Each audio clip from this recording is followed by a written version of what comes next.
just to start, we are talking about quite a lot about the potential crisis and what can happen. I will make a small quote of the Charles Dickens, that it was the best of times, it was the worst of times. It was the age of wisdom, and it was also the age of foolishness. It was the epoch of belief, and it was the epoch of incredulity. This is a Charles Dickens and the Tale of Two Cities. And actually I'm thinking a lot of his quotation for last several weeks, because particularly this is what we are witnessing during the modern economy. Because actually last 30 years, it was years of great growth and prosperity in one epoch.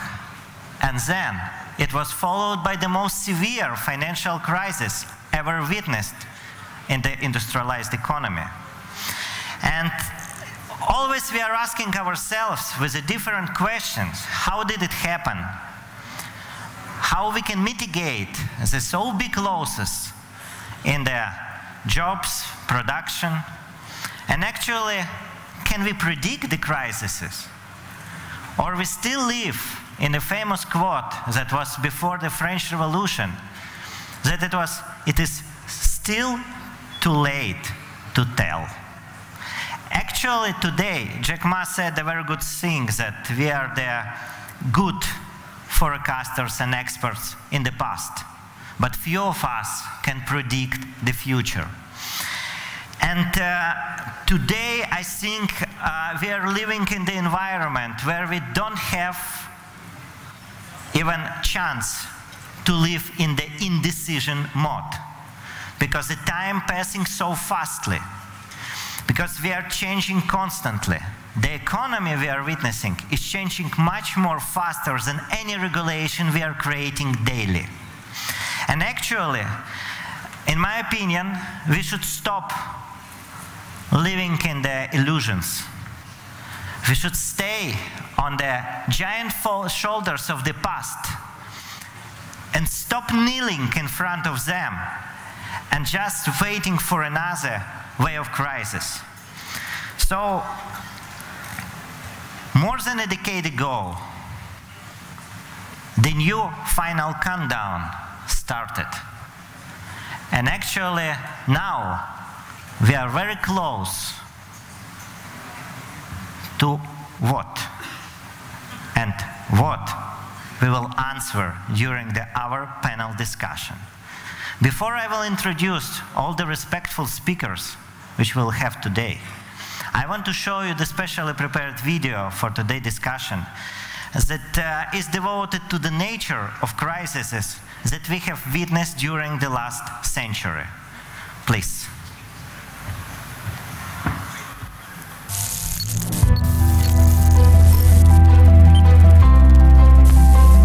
Recently, rumors of the approaching global crisis appear more and more often. World media and politicians make this one of the most important topics.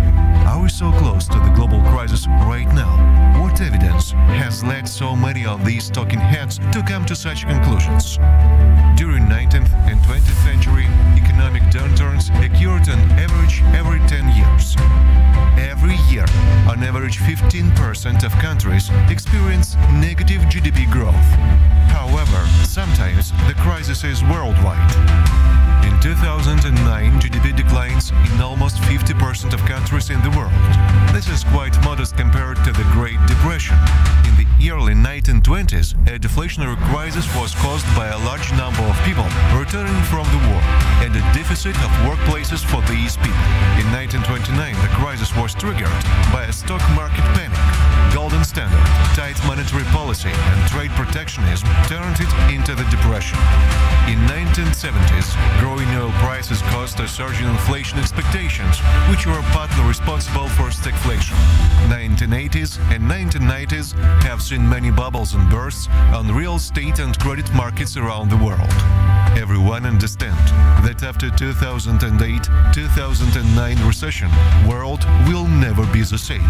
In September 2008, the crisis hit its most critical stage. There was the equivalent of a bank run of the money market funds, which frequently invest in commercial paper issued by corporations to fund the operation and payrolls.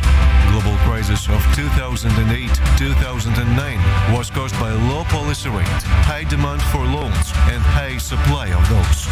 Its impact was much lower than that of the Great Depression due to unprecedented policy measures of governments and central banks. At the same time, financial sector regulation has been considerably strengthened. Economic crises may or may not have political causes, but they certainly have political consequences. Can we run any parallels of today's situation with the 2008 crisis? The leading indicators do not suggest a major downturn, and the stock markets remain high. We don't see an investment bubble. On the contrary, investors are rather cautious, and savings have risen to overcome the effect of falling interest rates. The global debt burden is much higher than before the global financial crisis, about 280% of GDP. $247 trillion of debt have accumulated in the world in 2019, as opposed to $173 trillion in 2008. In early 2008, the average price of a gallon of gasoline rose substantially. It is starting to happen again.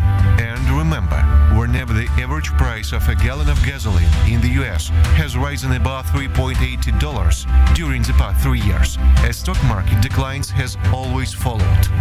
The governments in the developed world are getting ready for the recession. Are they being overly cautious? More importantly, do they have enough instruments to counteract it? And most importantly, can they cause a recession by undermining expectations of economic agents? Is the huge trouble coming? What to expect?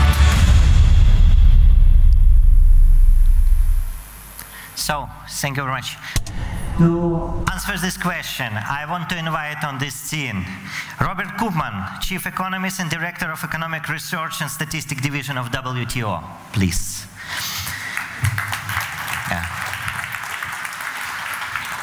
Grzegorz Kolodko, Professor of Economics, Director of Tiger at Kozminski University, also the Deputy of Prime Minister and Minister of Finance of different years in Poland. Thanks. Vazil Hudak, Vice President of European Investment Bank and great supporter of Ukraine.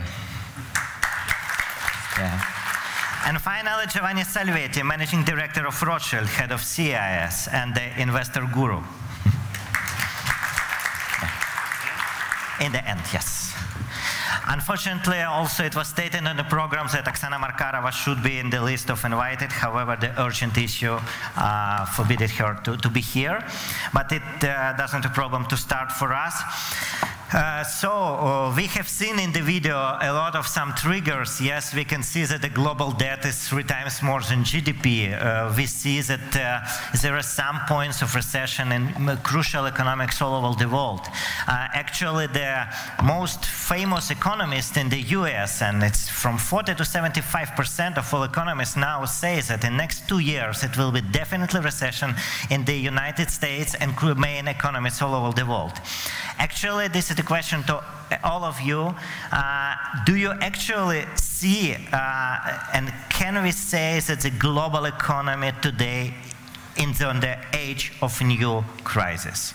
Maybe let's start from you. Well, thank you, Ruslan.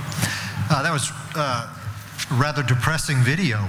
I do worry very much that the US and other parts of the globe right now are facing both cyclical downturns, but at the same time policy-induced headwinds that don't need to be there. Obviously, as a WTO representative, I worry about trade policy, but there are many other policies that need to be addressed also. The good news is that maybe compared to 2007, governments have been very proactive in terms of both monetary and fiscal policy, perhaps not in as coordinated a way as we might like to see, but instead of waiting for a crisis to hit, we've already seen in the US and in the EU in particular easing of interest rates when they were aiming at tightening them. We've seen fiscal stimulus in China, in the US. We could use fiscal stimulus in other countries to try to offset some of this cyclical downturn. I do worry, though, that some of the policy headwinds that we face, let's take trade wars, for example, that the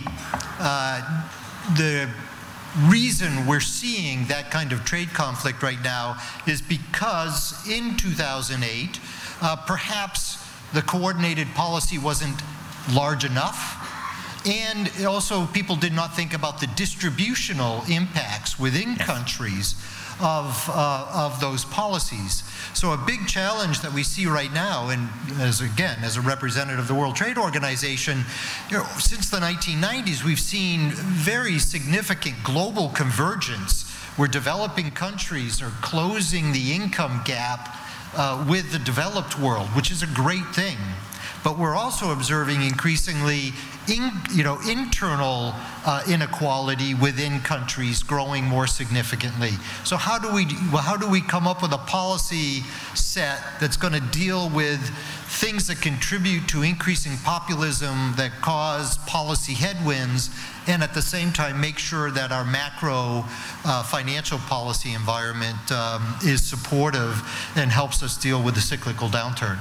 Yeah, thanks. Grzegorz? Yeah. Thank you for the invitation. A lot depends on definition.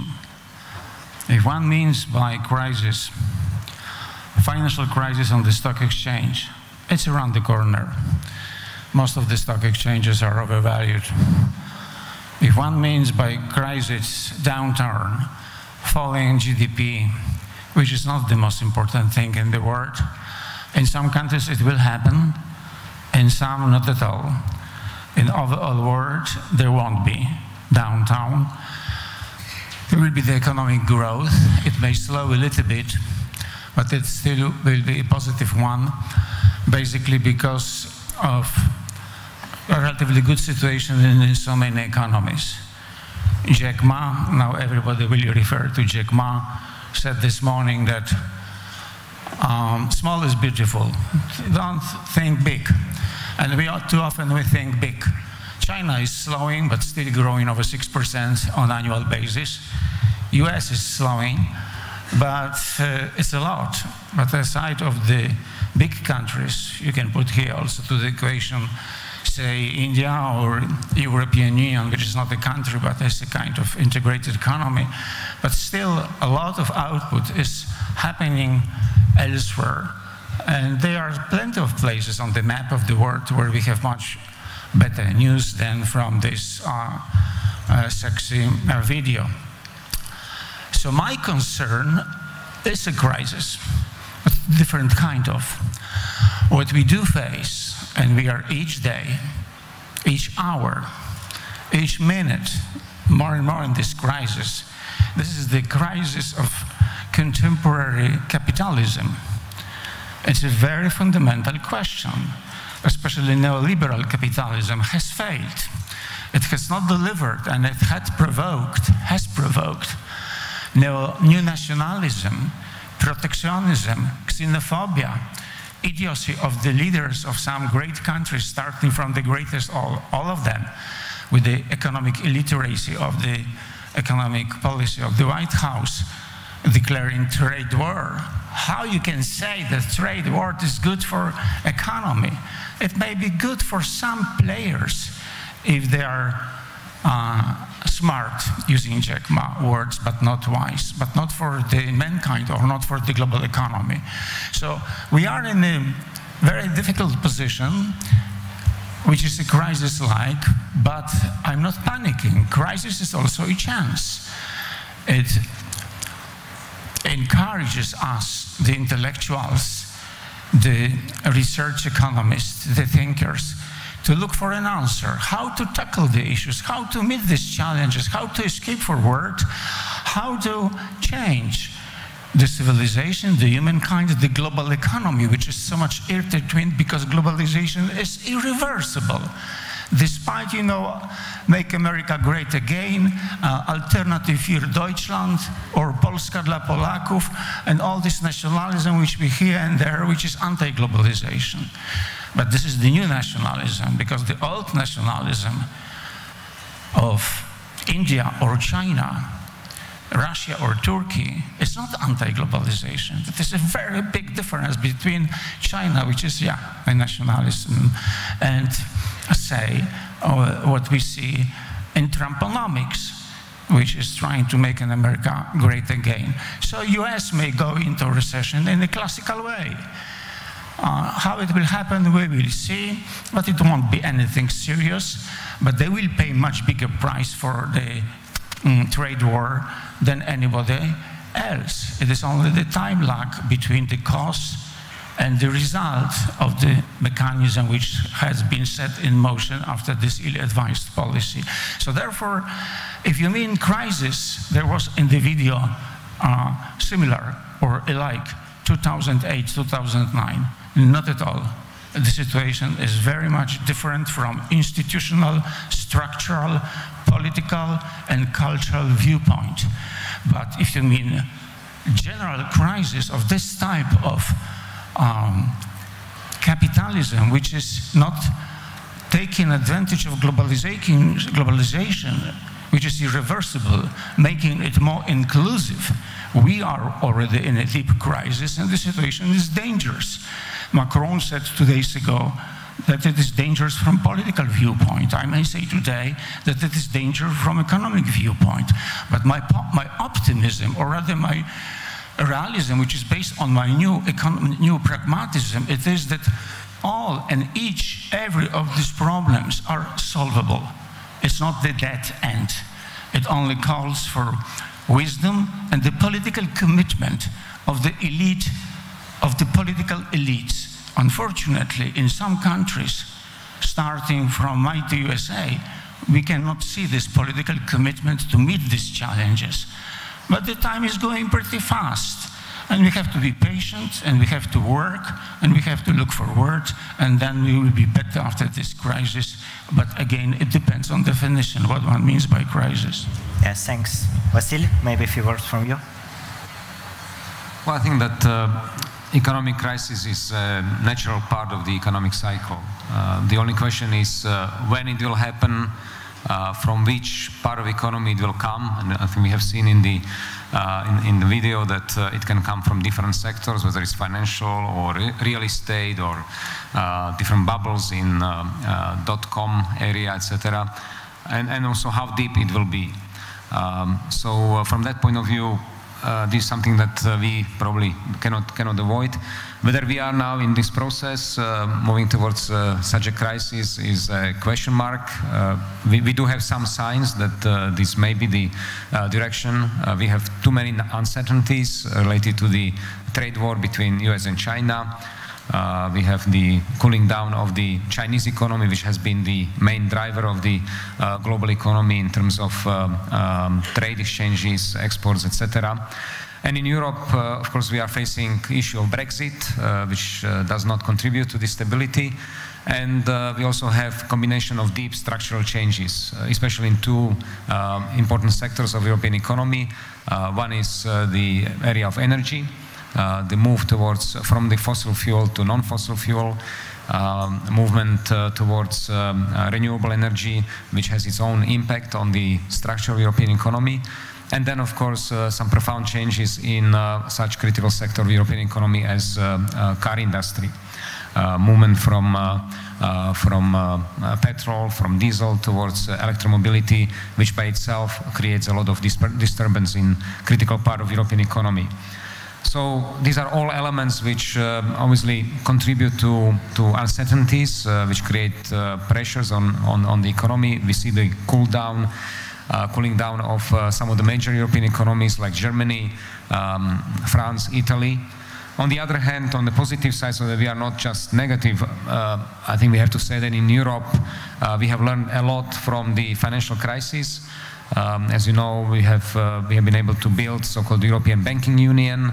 The capital buffers of key financial institutions in Europe are much more stronger than 10 years ago. The overall level of debt, public debt and public deficit in the EU countries overall is lower than 10 years ago. So there are many positive elements which should create the resilience for the European economies to sustain and to survive even if there is some level of crisis coming up. Thank you. Thanks. Giovanni, a few words. Look, I'm not an economist. I'm an investment banker, so I look at things in a different way, practical point of view. First of all, I think it's impossible to forecast crisis. You know, every time when there is a crisis, there is someone who was forecasting it, was Taleb Nassim, Houdini. They systematically miss the next crisis because there are too many variables. It is really impossible to forecast crisis.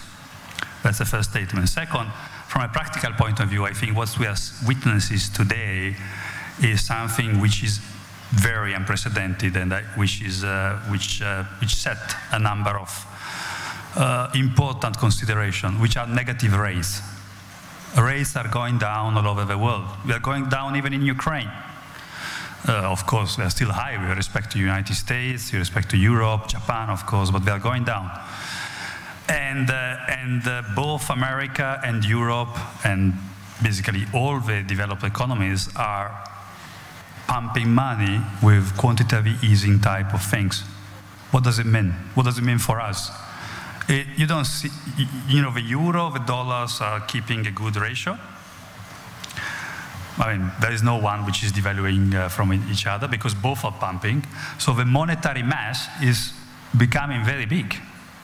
And the assets are the same. So it's a very simple consideration. There's more debt, more paper, more cash, but the assets are the same. So that means that the assets will cost more. So we will see, in my view, an inflation of the assets. Of course, the good assets, the one which generates cash flows. And I was yesterday in London and I spoke with a private banker.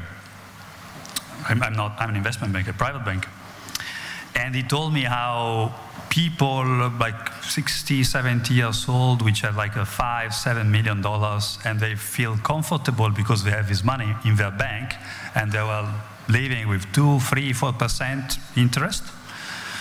And now when they say, and they want to take zero risk because they are retired or almost retired, but they want to take zero risk. And now when they take zero risk, they lose money every year. So their capital is going down, and they don't know what to do, really. So sitting on capital going forward, is the negative rate will remain, is not going to be a good deal. And this is changing a lot, not necessarily for the worst, because it also helps, in a way, in mitigating inequality. The capital itself, if it's not put at work, is not where you can live from. That's general consideration. Yeah, by the way, this is a great problem now with the pension funds, with a negative rate, with a negative yield in the 10 years papers and so on. They simply can't assess their liabilities in this case. And some of them already proclaim that we will go in cash simply to the bank, lie and give the real cash to people because they simply can't understand their obligation. But let's continue. Robert, on one of your interviews or speeches in front of the students, you said that you never met so many uncertainty as it now. And actually, we are now talking about the world as a life structure, which is tends to change and to find new equilibrium. And now I call it like a quest for a balancing, as we are witnessing now the trade wars, the global economic geopolitical games, some wars, different really things going on now. And what is your assessment of this, especially as 2 days ago it was proclaimed as a first glimpse of hope in a first phase deal with between US and China and in trade war, which is by IMF wording is one of the crucial affecting on the potential future crisis factor. Please. Oh, Ruslan, tough question. So what I think the biggest challenges is the pace of change and the extent of change. So we have rapid technological change, we have rapid structural change, challenges around sustainability. We've heard a little bit about green economy. What we see is not just goods and services being part of an integrated global economy. We see labor markets being, so what we economists and trade models would say factors aren't traded, labor is a factor, but now we see that labor, because capital is mobile, technology can move around, labor markets are much more integrated than they used to be, and there's been a big increase in the supply of capable labor over the last 20 or 30 years. We also see financial markets increasingly integrated, and it's not just financial services, it's savings, right? So savings in Asia has a big impact on the ability of a country like the United States to run a big trade deficit. So I think it's very important to recognize that we have this rapid change, at the same time we've got this rapid integration. And I think the biggest challenge for policymakers is refining how they bring about policy coordination, so global international policy coordination, at the same time that they're trying to improve domestic policies to deal with these kinds of changes. And I have to say, the G20 was very effective in the post-financial crisis around policy coordination. And while we've seen this rising trade conflict and populism, the G20 has not been as effective. And so how can it find its traction again? Or does there need to be a different setting where that policy coordination takes place? I want to be careful about that, because the World Trade Organization is where trade policy coordination is supposed to happen. And, there's concerns that it's losing its ability, its traction to bring about that coordination. Just briefly, there is a lot of engagement, not all of it positive, at the WTO, but there is very active recognition that the WTO needs to be updated. It needs to be reformed to deal with these kinds of changes and increased integration that we see going on. So you mean that in current condition, you can argue that WTO and, let's call it, old school organizations which created while the legacy economy are able to really manage the conditions we are facing now. And here is a topic I want to actually touch a little bit, because I think that Bretton Woods time and the system which was created on that period of time already passed. Because on that period of time it was one polar system with a free trade or eagerness and umbrella of United States. Then now we can see that we have multipolar view. We had the video on the start of this forum where we expect that until 2050 the India, China and the United States and will be among the leaders, but United States and Europe will not play so high role in the managing this. This question actually to you and Grzegorz. On your opinion, what will be the future financial order and institutional wise, how to manage this? Well, I'll jump in quickly. I would say I'm not sure that the form of the existing institutions are fit for purpose now. That's why I'm saying there does need to be reform. But I would also say that those rising countries, China and India, should probably reflect upon the benefits of being open and the benefits of policy coordination that the United States and the developed world introduced in 1947. So China is still developing countries according to your let's call it classification, which also arguing now whether it should be in such classification, taking into account that this is the second economic in the world. Well, I could go on about that, but there are parts of China that are clearly least developed. Some it's developing. You go to Shenzhen or Shanghai, and it doesn't feel like you're in a developing country at all. And this is part of that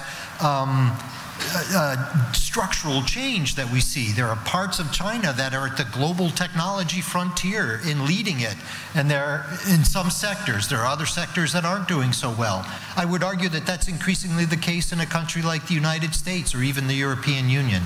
But let me let Grzegorz weigh in. Yeah, Grzegorz, your view on this, yeah. Before we start to argue again, we have to define what we are talking about. So we use so often the term, the notion, globalization.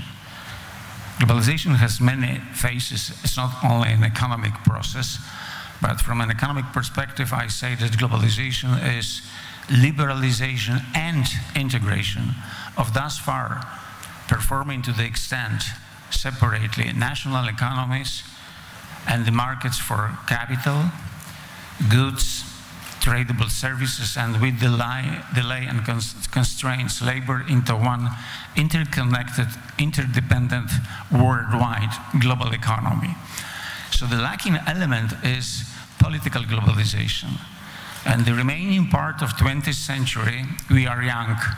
We live, so we'll see how it will be solved and tackle the issue. Is a quest for political globalization if economic globalization, according to this definition, is irreversible, of which I'm 100% sure. Trumponomics, new Cold War, or second Cold War, as I refer to it, trade war, protectionism, nationalism, it makes only this globalization continuation and making more inclusive and more challenging, but it cannot stop it. So now the question is about political globalization. You do have Ukrainian economy, which is more and more open and engaged in the global economic game, supposedly on the pro publico bono of the Ukrainian society. And you have your president, the new one. You have your government, the new one. I wish they will be good, you know. Okay, but the word, we have world economy, but we don't have a mechanism of coordination. And of course, to call for global government would be another stupidity. We do not need global government, and it would be utopia. But we do need the mechanism of coordination of global economic strategy, because there are the global challenges: financial imbalances, labor market, economic risk, digital economy, migration, pollution, epidemics or pandemia, and so on and so on. So this is the very bad time, but again, times go fast. When I listen to President Macron, I'm a little bit more optimistic.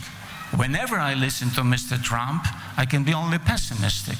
But fortunately, you know, 1 year from last Tuesday, there will be an election on the United States, and hopefully we may go into other direction. So now when you are asking about the institutional, if you will call me at 3 o'clock and you will say, Professor Kolodko, don't give us another lecture. Just give me, you know, for TV news in Ukraine, answer for 20 seconds. What is the biggest challenge for the future? I would say reinstitutionalization of globalization. That means redesigning the rules of the game of the world economy, because globalization is irreversible. And you cannot enforce unilateralism, short-sightedness, you know, ill-advised economic policy, as Mr. Trump, for instance, is trying to do. But not only he. I cannot say much about, you know, policy of Mr. Bolsonaro in Brazil, and if you go to some small countries, but we are not making that kind of survey here. But we have to institutionalize the world's economic order. In what direction? I put a lot of trust in WTO, and I'm taking a very close look at what China and President Xi and his people mean by reforming WTO, because it is not going to fly the way it's been so far. But we must play according to the rules. And US is just breaking the rules. They are not complying with the rules which have been established with their participation over the last 50, 75 years since World War II, since the Bretton Woods organizations, which must be redesigned also. Yes. I've been for a while in IMF and the World Bank. This is an American institution, you know, they have the power of veto. So they make a dictum. Dollar is still the world currency. We are making the accounting in dollars. They can blackmail you. They can blackmail almost any other country, even the allies from NATO, as for instance it was this week with Turkey. If you will not comply, we will get, you know, imposed sanctions because we have the dollar mighty. And dollar will remain global currency, but if you are looking forward into the future, it will be multipolar war run by multilateralism. The paradox of our time is that this is what we have to hear in China, not in US. I just came yesterday from Shanghai, when 2 days ago there was another great speech by President Xi Jinping, leader of so-called Communist Party. What kind of Communist Party it is, since they are introducing something which is far away from communism? I call the system in China Chinism. It is neither communism nor capitalism. This is another animal. This is Chinism. And they are in favor of multilateralism. They are in favor of inclusive globalization. They call it win-win. So I'm saying be careful, because somebody means win-win 2-0 for China. We have to be careful, but we are not going to the dominance of the global economy by China, but towards the redefinition and redesigning of the global economic order. And from this perspective, to conclude, aside of the existing organizations, which has to be somehow, and the question is what I mean by somehow, redesigned, reformed, etc., I put a lot of trust in G20. But if you have the proper leaders, you do need leaders in business. We've seen some of them. We have plenty of them here. But we also do need intellectual leaders. We have some of them. And we do need political leaders. And this is maybe the most rare animal this time. Because there is not a good future, neither for your small business, neither you for your startup, for the mankind and world economy, if there is not a vision instead of an illusion. Do we have one? And that is inclusive globalization and a kind of global social market economy, but not necessarily maximization of GDP, because we are already in beyond GDP economy, which calls for beyond GDP economic theory, upon which must be based beyond GDP economic policy, strategy for development and microeconomic business management and so on. So, and then we need a strategy. Do we have a strategy? And then we have to have the policy and management to implement what is good for our business, for our national economy, and for our interconnected global economy. So therefore, multilateralism grounded in multipolar world. The world economy will be never ever dominated by anybody, and it has not to be involved in any kind of stupid Cold War or trade war. By the way, last point, trade war is very bad for the world economy, for some businesses and some national economies, which will be the losers. But it can be good for some businesses and for some countries. If Ukrainian leadership is smart and wise, you can get more because there is the trade war than you could get if there wasn't such a war. The question is how wise we are in an economic policy. For instance, my government is very far from being wise. Under the dictum of President Trump, they get rid of the possibility to get advantage of Huawei technology with 5G. Yes. And they signed some commitments to get some American technology, but we don't know what kind, for how much, and from what business. So we pay more for less of worse quality, which is completely economic inefficient. But for that reason, we got some political concessions, like, for instance, American permanent bases, military bases in Poland. It's not wise. It's not smart. It's just stupid. The only thing here is, I definitely agree with what all of you told, that, but can we reach this coordination and real cooperation? Because I see here one thing which I want to ask also Vazil, because European Union now with all these disintegration things is quite on the newspapers now, let's call it. I call it like a prisoner's effect. When the conventional wisdom was in Europe before, that if central banks provide a good fiscal and monetary policy, finally this will give the good result. But when this seek for disequilibrium in the new world started, everything ruined in one thing, and everybody want to pursue their own policy. So Sid, maybe your comments here, because you see this from inside. Well, we do have a probably strange situation in Europe in the sense that as a result of quantitative easing by European Central Bank, purchasing the bonds, issuing more money on the markets, we have a lot of liquidity on the market. But actually, at the same time, when you talk to entrepreneurs, to the companies on the ground, they will tell you that they do not have enough support, they don't have enough access to money. So there is this disconnect between the two, and another disconnect is that it was a strong belief, and Mario Draghi, etc., they all believe that by creating the quantitative easing, there will be increase in the inflation, and this will also drive the economic growth. This is not happening, and I think part of that issue is, and I'm going back in my memory to the meeting of the ministers of finance of the European Union when I was myself as well in 2013 in Milano. And there was a big discussion about why do we have so much money and liquidity on the market and at the same time not enough money in the real economy? What is the reason behind this phenomenon? And the final agreement or prevailing agreement among the ministers of finance was that one of the key reasons is that European banks, especially after the financial crisis, when they have new regulations, new demands in terms of the risk management, or in terms of the capital adequacy, they are much more careful in investing into real economy, into so-called risky projects. So actually, even with negative interest rates, they prefer to keep the money in the European Central Bank and not to take the risk of going to the market.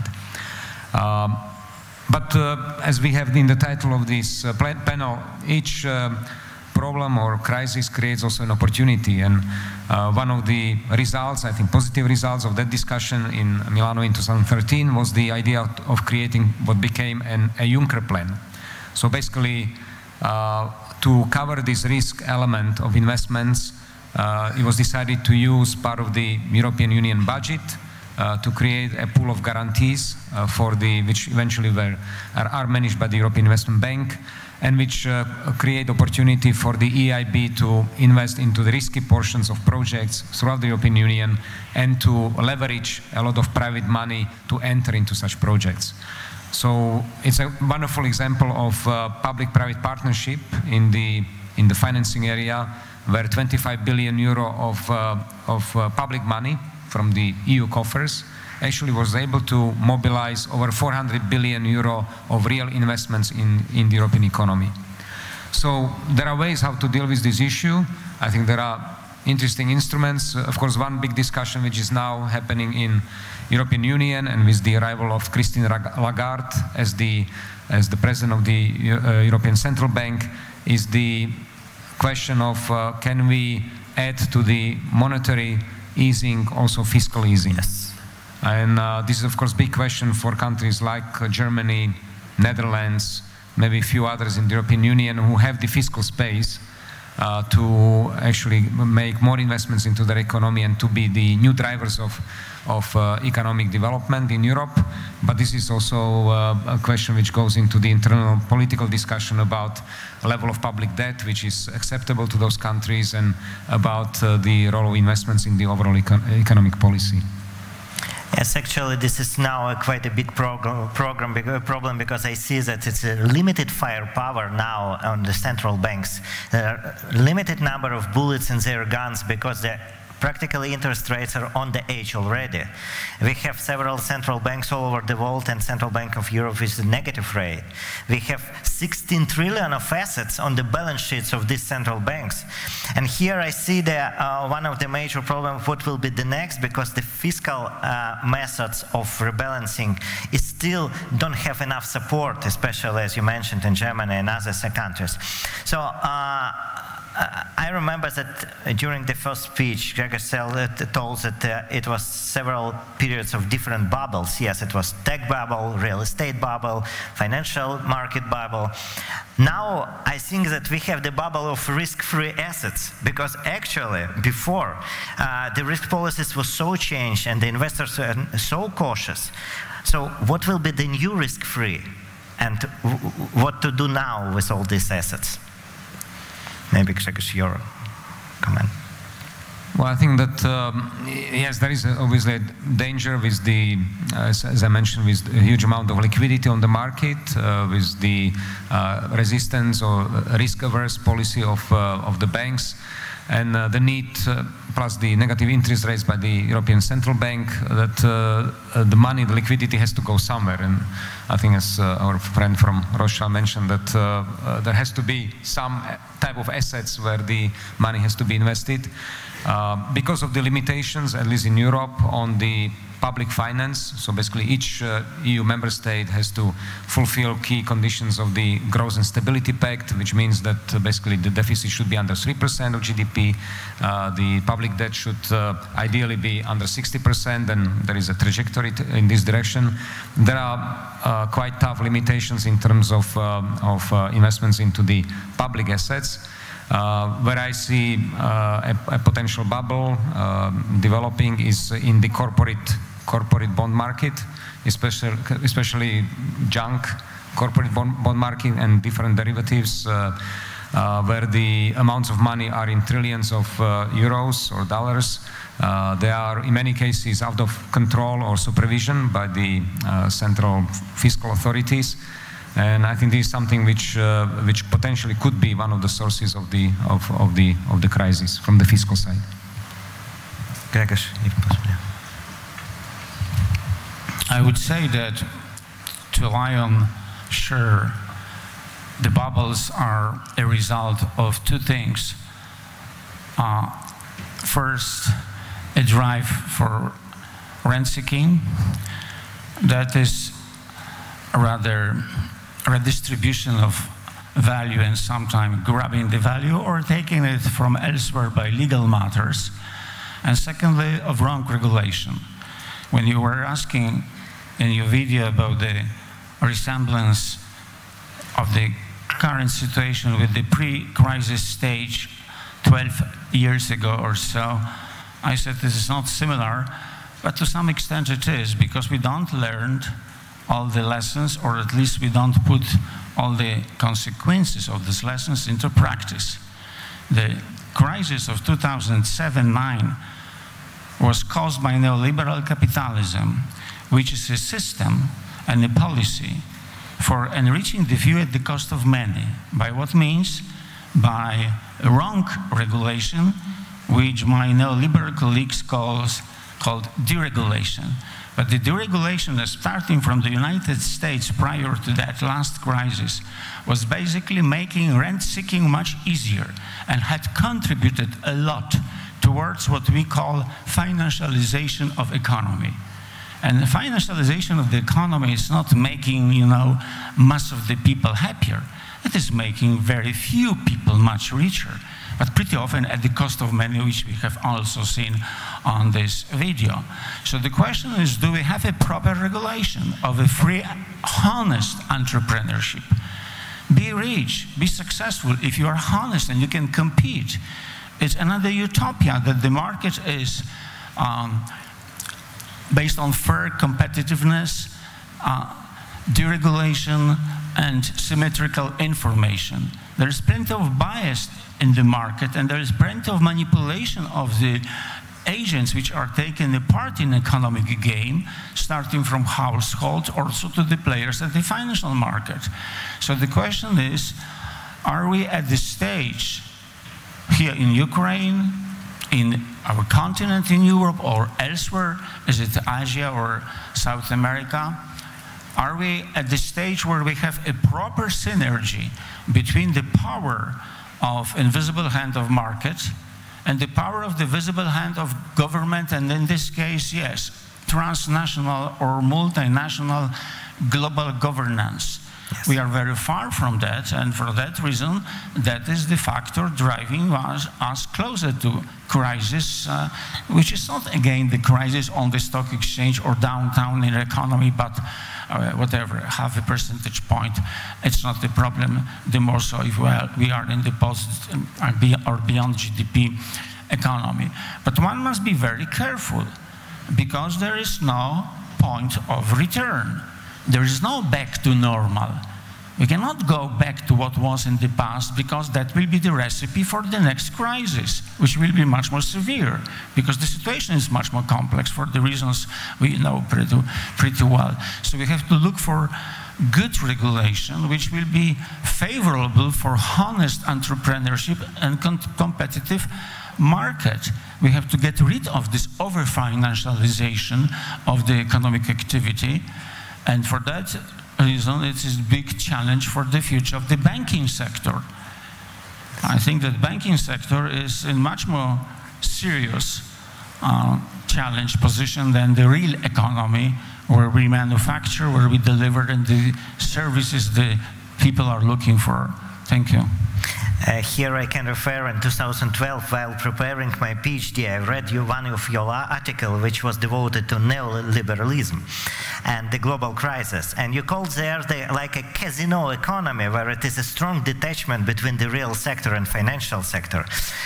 Do you still now believe that neoliberal economy now not adequate to the current new normal? Because we hear more and more critics to the approaches we are witnessing now. Yes, for you. Again, it's a matter of definition. If you want to give me two good examples, plenty of them. Close to here, say, Scandinavian social democratic, social market economies. This is capitalism. It's based on the dominance of private property. But these are the markets which are well regulated, based on the proper values, social cohesion. They don't use the term social cohesion, neither in US nor in China. Two different type of market economies, including this Chinese. If you take a look in North America, definitely much better system because of regulation, but also because of the values, and of course because of policies, is Canada than, say, United States. If you go to the other end of the world and you will compare closer to neoliberalism and closer to social market economy, Australia and New Zealand, I would prefer New Zealand. So for country or Ukraine, the question is towards type of market economy we're going. Because, you know, chronic capitalism or oligarchic capitalism, this is not the recipe for the good future. This is the recipe for another crisis, even if there will be great entrepreneurship on the microeconomic level. My success in Poland, I was 4 times Deputy Prime Minister and Minister of Finance. First of all, was based that I did run economic policy based on the proper economic theory. And I knew this theory, and I put a little bit to this in my form of new pragmatism. But second, all time, against the winds of these bloody lovely policymakers all over the world, you know, in the government, and I didn't care that much about opposition because the enemy was within, not in the opposition, because the majority, you know, was running the show. And if government accepted what I was proposing, we were there. But the question was to create a proper climate, an institutional environment according to certain values. It is involved in axiology, for business entrepreneurship to mushroom, but to harness business, not to make it good at, you know, good regulation for financialization and, you know, speculation on the real estate, but for instance to build more good houses which are accessible for the average middle class. This is a different story. So, and I think that that's the reason why we have succeeded and we are the most successful economy in this part of the world.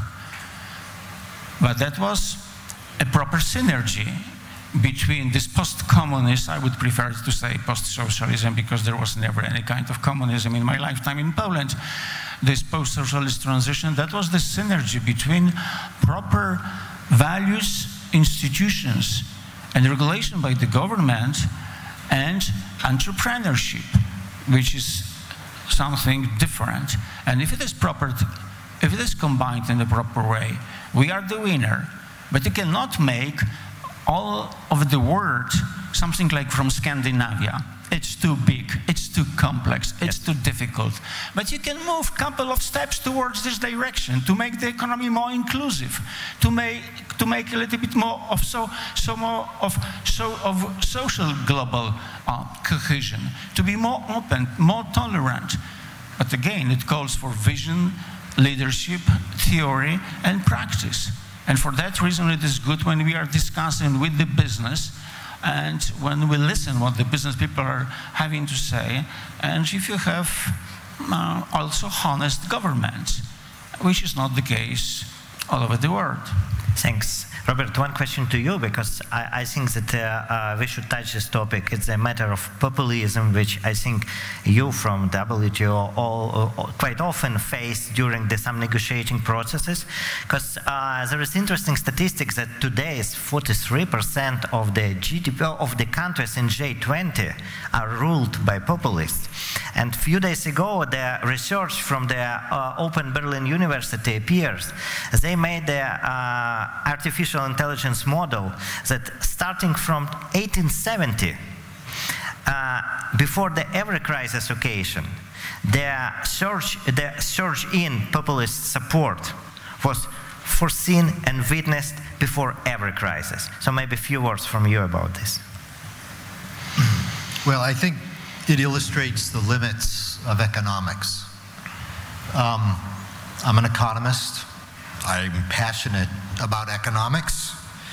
I was listening to Grzegorz talk about the success of Poland, and I do view Poland as a major success story, and yet we see a populist government in Poland. Populism. So, populism? Yes, so what I'm trying to say is you can do good economic policies, but you have to recognize that there's social aspects that economics doesn't necessarily capture very well. There is an economic book by Raghuram Rajan which emphasizes the need to empower communities.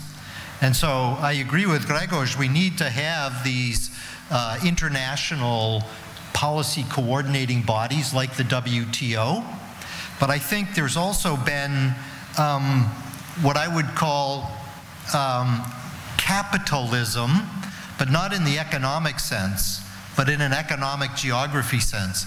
Everybody looks to Washington, or Brussels, or Kiev, or Warsaw, or Beijing to solve their problems, when in reality, many of the problems that are occurring at local levels are quite different than the national average problem. And national governments are not necessarily very good at solving those kinds of problems. I come from the United States, and I've observed that many communities in the United States have essentially abdicated responsibility for their social structure and their economic development, and they either rely on Washington or they blame Washington for whatever their problems are. If they don't blame Washington, well, and then Washington will blame China, and you get finger pointing. So for a while I worked on rural development in the United States, and it was fascinating because what we see in the electoral map of the United States is a lot of the support for President Trump comes from rural areas. When I was doing rural development, this was in the early 1990s, mid-1990s, rural development in the United States had been a problem for 30 years. It is now 20 years later, it's still a problem. How do you solve this economic geography issue of diverging economic growth in regions of the country? Cities are dynamic economic powerhouses, often populated by relative elites, and rural areas, or those areas that are less populous, feel left out. Even if economic development hasn't been so bad, they do feel left out. So I would argue that economics has very useful solutions, but it's not the only thing that's going to solve this problem. You've got to have some some understanding of the sociological evolution of your nation state. Can we call it like also the crisis of values, or not still? Crisis of values? Yes. You said? Yes. Absolutely. This is much more crisis of values than crisis of economy. That's what I mean, yes. We are maybe not very rich, but you know, the problem is where to park your brand new car. But as far as values are concerned, go to US. It is split its country. Go to UK. It's a mess.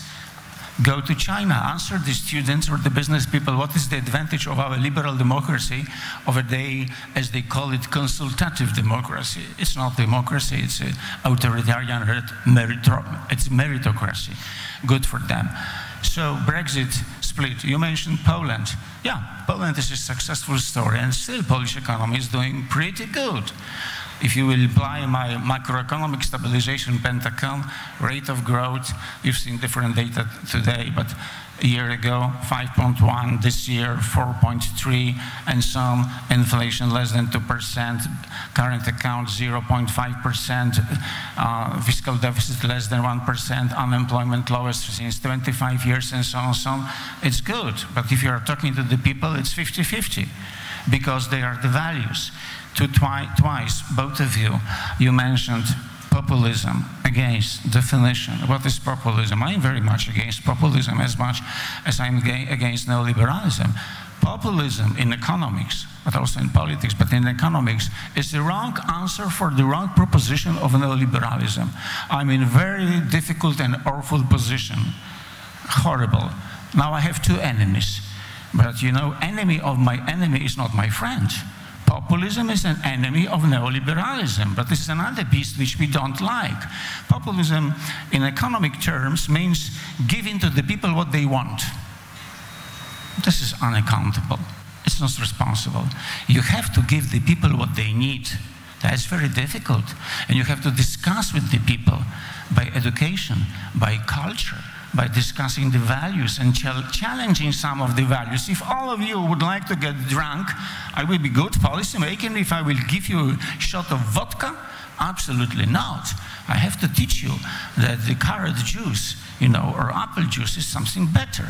But market works in such a way that we go to the bar and you freedom, you buy what you want. It's difficult, you know, to convince the people, presuming that you know what is good for people. How dare you to share that you know what is good for people better than the people themselves? That's, you know, very risky claim. But indeed, we do have to somehow meet the challenge of populism. And now you may observe complete failure of populism in, say, Venezuela of Maduro, and in Argentina of Macri, failure of neoliberalism. You have two examples from far away that neither works. And you have some good stories of positive experience, say, in country like, if you go far from here, like Malaysia or Chile, which is much better, yet recently they have also very many problems. So the world of the future will be not a uniform one. And for that reason, we don't need economic theory for each and every national economy. There is a common ground. But my new pragmatism says that good economics must be contextual. For the same question, I give different answer in Ukraine and in Poland, in US and China, in the Philippines and Mexico, after taking a close look also in the values, because values are different and don't enforce us at the time of irreversible globalization to share the same values. We like another beauty of the girls, we believe in different God, we drink different food, we dress differently, and it must be respected.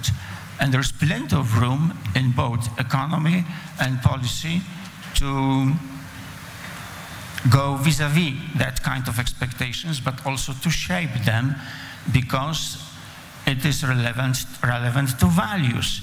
And this is the crisis of values, and the world of the future must be different from the words from the past. Greed is good, they were teaching at the business school, including Kozminski University, where I am from. I was trying to take the floor when they were asking this morning, is anybody from the business school who will challenge the point that you should not send your kids, you know, or your workers to the business school? I was trying to take the floor that I'm from business school, because Kozminski University is the business school, but I do agree with this viewpoint. Pretty often we teach the students, you know, at the MBA program project, wrong values. So if you have wrong values and you have good tricks for management, you are not bound for success. You may fail. Yes, thanks. Vazil, few remarks, and then we go to very briefly on the issue of populism, because I think it's a really important issue also for Europe and what's happening in Europe. And we do see many growing, unfortunately, number of populistic governments. I think the reasons why populism is rising is, yes, it is partly crisis of values, but I think it goes beyond that. One aspect is that traditionally the main stabilizing force of democracy and non-populism, if I may call it this way, was middle class. But middle class in Europe feels threatened. They feel threatened by artificial intelligence, by robotization, digitalization, by the new economy which may replace those people from their jobs. They feel threatened in Europe by migration, by the new people coming from outside with different values, different ideas, but who can work for less money than themselves. There are also losers and winners of the new economy. You have Generation X, which basically does not know how to enter the job market in the new age. And then you have social media. I think social media has a huge impact on the political situation, on the behavior of people, because it's much easier to spread the message which is populistic, which gives easy answers to questions and to problems.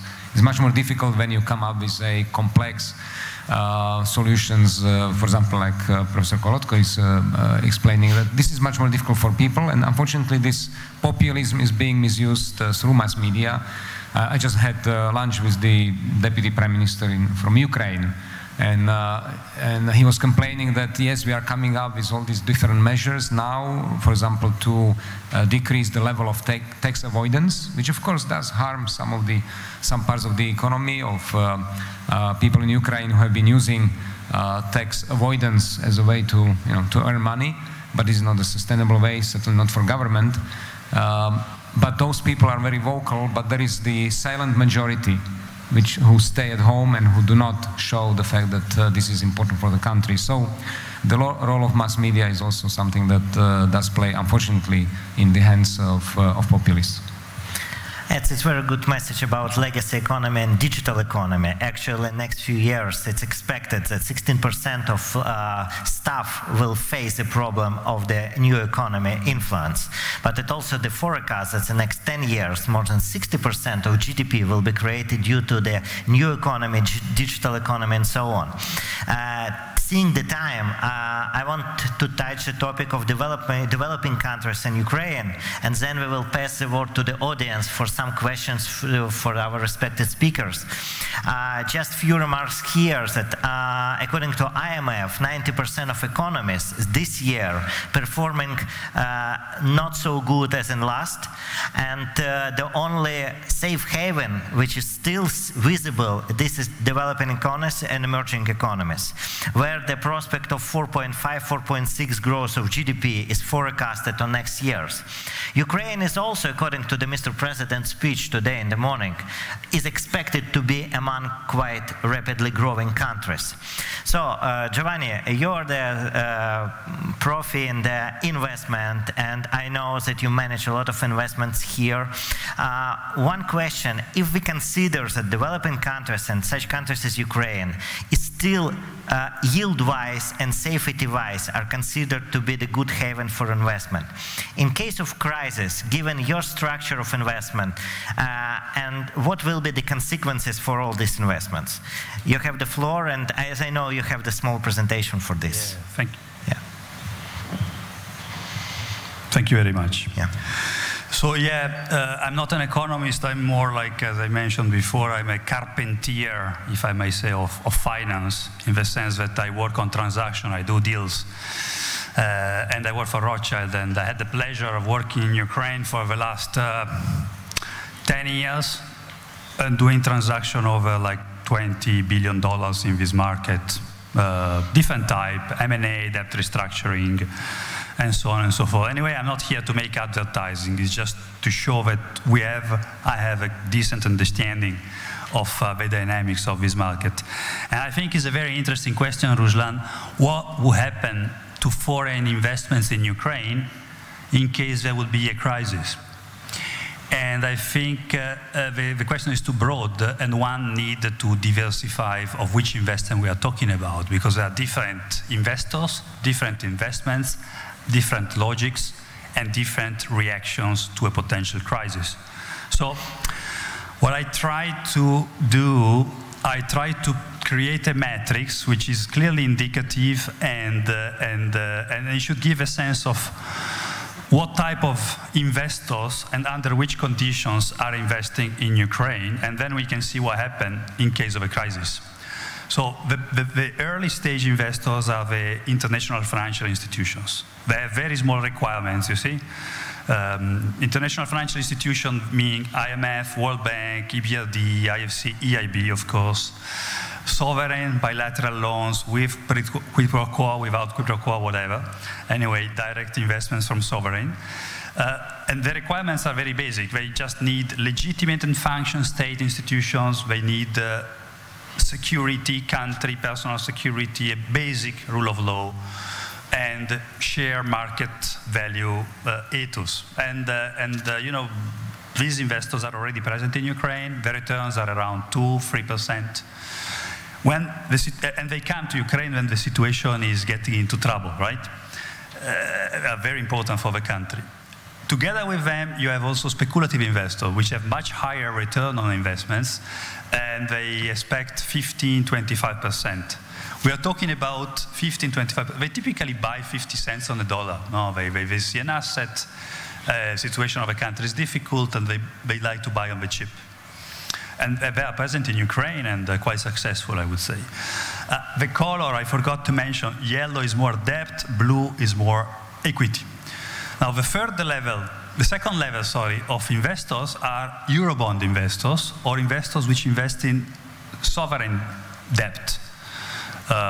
And the requirements here are higher. The requirements that they expect from the market are higher because they expect supportive macroeconomic. They expect to have a very strong financial institution, Ministry of Finance, Ministry of Economy, MBU, which fortunately Ukraine has, and understandable dynamics of public finance. And these are the Eurobonds. And as I mentioned earlier, Ukraine is very much in demand among emerging market economies.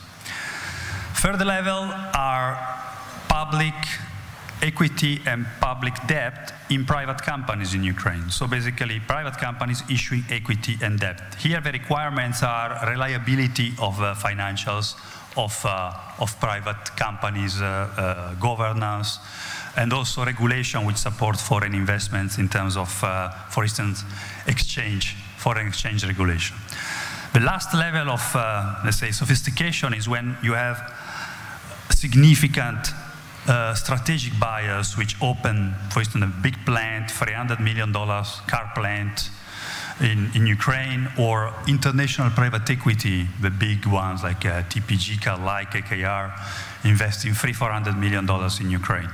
For these guys to invest here, there is a level which Ukraine is not yet there, which means a very sophisticated and effective juridical system and rule of law, and sophisticated corporate finance market. So if you buy a company, you need to be able to You need to believe that you can sell it one day. You know, you can make an IPO or sell it to somebody. And clearly, Ukraine is not yet there. Ukraine is in this dotted square at the moment. Now, let's have a quick look what will happen in case there is a financial crisis, global. Well, the IFI, EIB, IMF, and these people would remain in Ukraine because it's their mission. They would not increase their position because they would have a lot of fire situation around the world, and they will have to stick to that.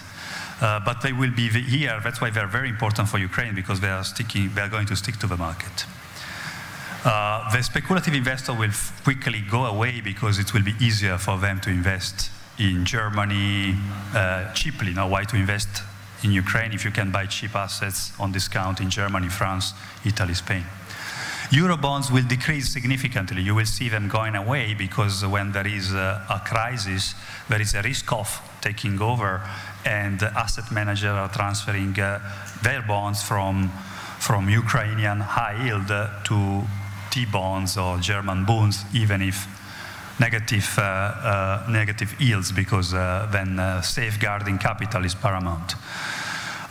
Forget about the equity in private companies and bonds, because there are no IPO, there are no bond issue during crisis time, especially in financial markets.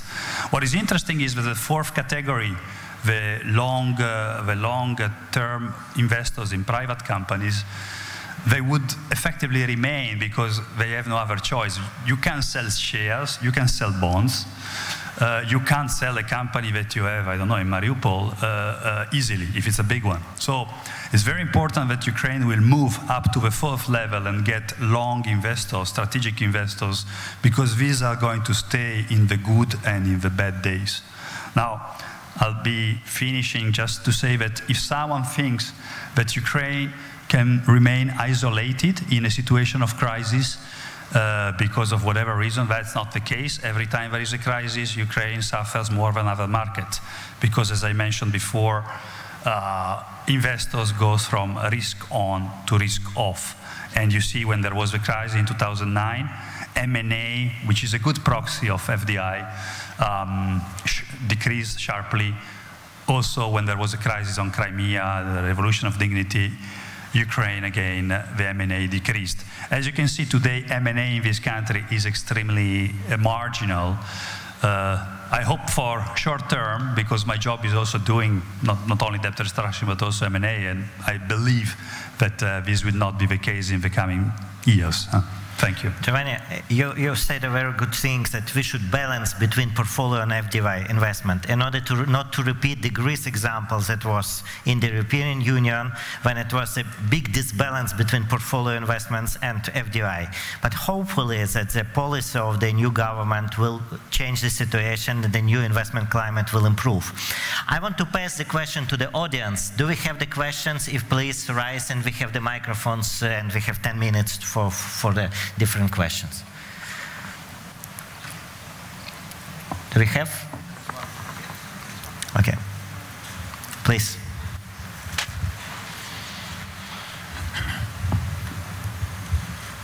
Добрый день. Good day. Good day, my name is Serhiy Krivodonov, and I am the head of the director of the Center of Invest Control and Invest Management in the framework of the National University of Bioresources. I have a question as follows. Can you please tell us whether investments are possible in the sphere of biorisks management and biosecurity, whether the investments are possible in this sphere? And all of the segments that are connected to managing the biorisks, whether investments in biorisks are possible. Answer? Yes. Yeah. It's something connected with the support of bioresources, yes, and investments into the bioresources. Нет, не биоресурсов, а биорисков. No, it's not about bioresources, it's about biorisks, whether investments is possible into biorisks management. Can you just reformulate the question, because we don't understand it really? Currently, in our world, currently in our world, we do not have the sanitary services in Ukraine. The veterinary services and phytosanitary services have been taken down. That is why the bio-risks and biohazards appear. The illnesses of plants, the illnesses of people, the illnesses of animals can appear. And those questions are really seriously now the challenges for our state. And dealing with those questions, I'm just interested that in a professional point of view, we have developed some specific programs. Can we just have it? We just have chance. Let us take it to the short question. So as far as I understand, whether the European investors are currently ready to give some money and invest the bio-risks management. So this is more of the infrastructural system of management. So maybe Vazil can, on this place of EIB, comment a bit. You're investing, I know, more than 6 billion in the different projects and one of the biggest investors in Ukraine. Do you have in your agenda to finance the bio-risks or to improve the sanitary conditions in Ukraine or in developing countries? Do you have some programs? Well, what we do have is to increase the biodiversity of in Ukraine. So we do have projects that are mostly done through the governmental institutions. For example, through the Ministry of Regional Development, we are investing, especially in the eastern regions of Ukraine. In the conflict regions where there is a large program, so-called early recovery program, which is focusing especially on the replenishment of the forests and of the biodiversity areas. So we do have such programs. You know, I would say they're not specifically probably on biorisks, but they look at the overall biodiversity issue. Thanks. Do we have? Есть у нас еще вопросы из зала? Do you have any more questions?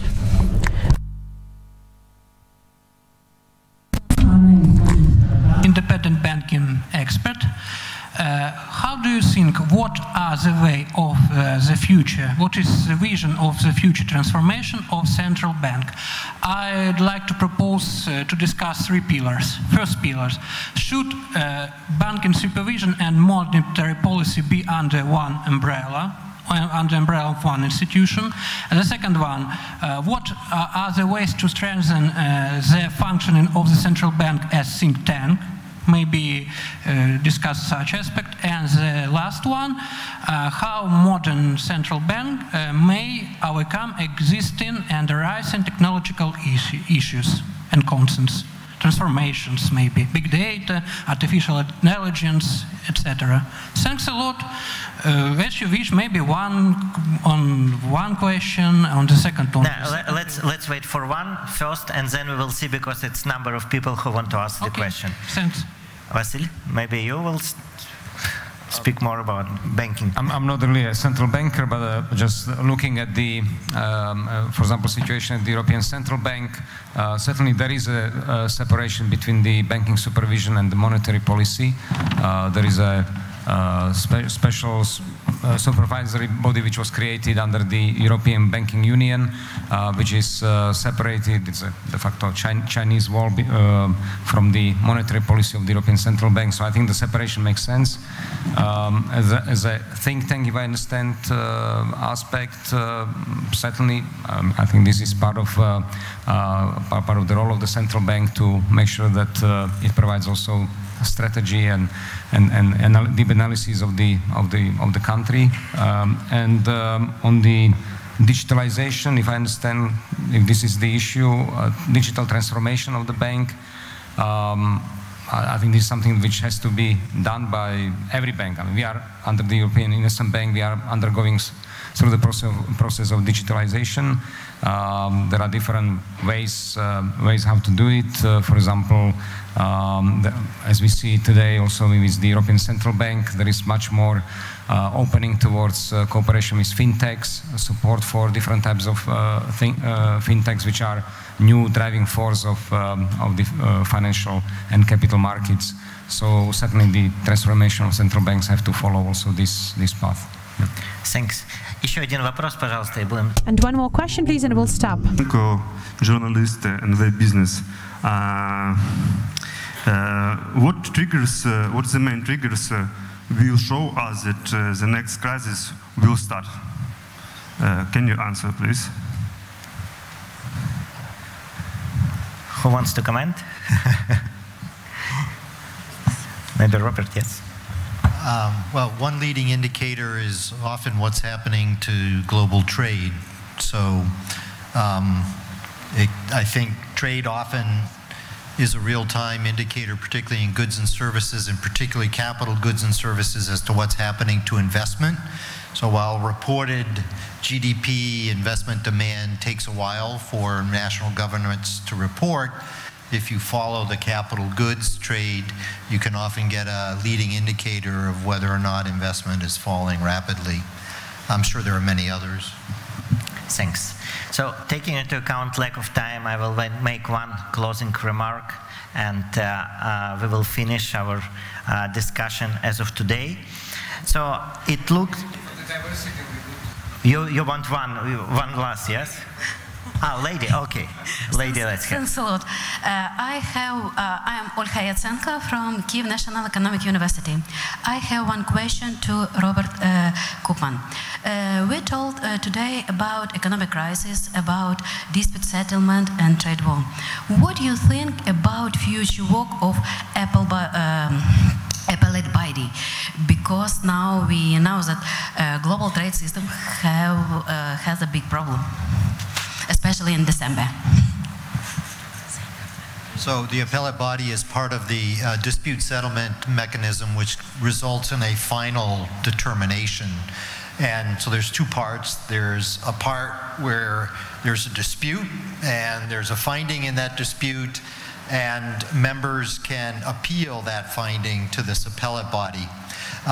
The crisis at the WTO is that the appellate body needs at least 3 members to operate, and as of December 11th, there'll only be 1 member, and therefore it will not be able to function. So a big question is then, what do members do?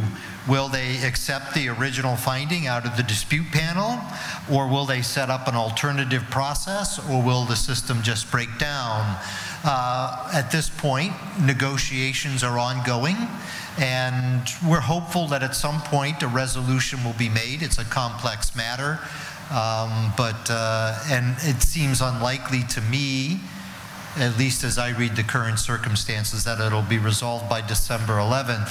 However, members are talking about alternative ways to make sure that disputes are resolved. I do think it's an important function of the WTO. I suspect that it will eventually be resolved, but it's going to need the negotiating arm of the WTO to work well so that we get a negotiated solution. Thanks. So just for the closing remark, as we discussed today, we are creating as a human being the real breakthrough technologies, send people to the space and try to cure the cancer. But unfortunately, we are still lagging in proper handling of money and banking. And I want to share you with one story which I think will be quite good for end. 2 weeks ago, one legendary banker and my grandfather unfortunately passed away. But when I came to him to talk about this panel idea, he said to me that, yes, it's really worth to talk about this now, because we should be prepared. But one thing, after the pause, he said, please, Ruslan, give the hope for the audience, leave this hope. And today, currently, I want to share this hope with audience, seeing so many devoted extra professionals seeking here, passionate leaders who really love this country. And I see that any turbulence is manageable, having so bright people in Ukraine and in this audience. Thank you very much. We are finished.